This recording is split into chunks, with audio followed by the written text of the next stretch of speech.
Arrange ম্যারেজে জামাই যদি খারাপ হয়। দেখ মা, আর কাঁদিস না। তোর দুঃখ আর আমার চোখে সইছে না। এত কষ্ট পাচ্ছিস, আমরাও তো কষ্ট পাচ্ছি বল। আমরা তো দেখে শুনেই তোর বিয়েটা দিয়েছিলাম, যে তুই একটু সুখে শান্তিতে থাকবি।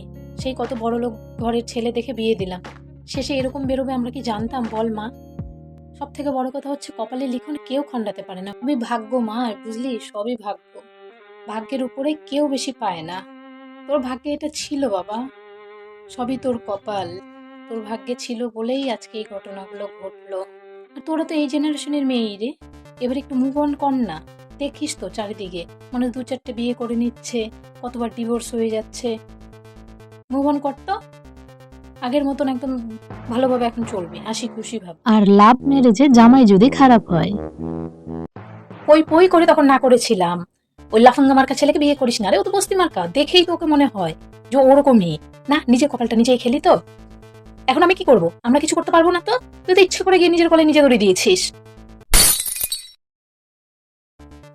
আজকে আমাদের কথা মতো যদি বিয়ে করতি না, আজকে 5 তলার উপরে বসে থাকতি, রানীর মতন থাকতি, ভালো ভালো রেস্টুরেন্টে গিয়ে ঘুরতিস, খেতিস, ভালো ভালো ড্রেস আপ পরতিস, কত এনজয় করতে পারতিস।